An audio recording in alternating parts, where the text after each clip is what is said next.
अवधेश ने किया अपनी पत्नी आरती के साथ जबरदस्ती क्योंकि उसे खानदान का वारिस देना था। देवनारायण चंदेल ने संकल्प लिया है कि 1 साल के अंदर उसके दोनों पुत्रों में से कोई भी एक पुत्र उसे खानदान का वारिस देगा, नहीं तो वो सब कुछ त्याग कर तीर्थ यात्रा पर निकल जाएगा या फिर अपनी जान ले लेगा।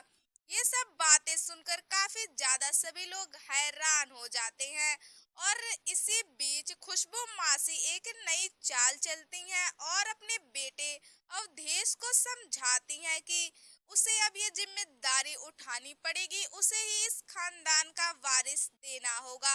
ये सब सुनकर अवधेश अपनी पत्नी आरती के साथ जबरदस्ती करता है क्योंकि उसे अपने खानदान का वारिस चाहिए होता है। वहीं दूसरी तरफ जो राजीव होता है वो अपनी बेटियों को समझाता है कि कोई वारिस लड़का या लड़की कोई भी हो सकता है, इसमें कोई भेदभाव नहीं करना चाहिए। ये सब बात कुहू और कोयल और कनक की नानी भी कहती हैं कि कुहू ने भी उसका बिल्कुल बेटे के जैसा ध्यान रखा है, बेटे और बेटी में कोई फर्क नहीं होता है। लेकिन ये सब बात देवनारायण चंदेल को समझ नहीं आती है।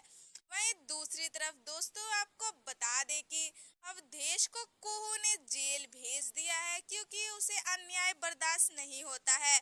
ऊपर से अपने ही घर में ये सब बातें राजीव और संजीव को भी बिल्कुल पसंद नहीं आती। लेकिन देवनारायण चंदेल अवधेश का साथ देता है क्योंकि वो भी कहीं ना कहीं अवधेश को अपना बेटा मानता है, क्योंकि खुशबू मासी और देवनारायण चंदेल के नाजायज संबंध थे जिसके कारण अवधेश पैदा हो गए थे।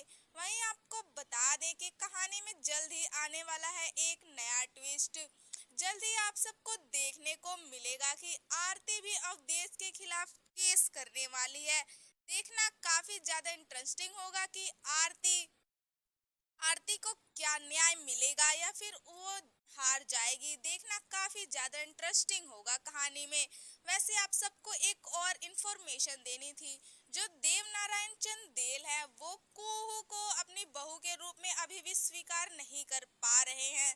वे चाहते हैं फिर से राजीव और कुहू अलग हो जाए।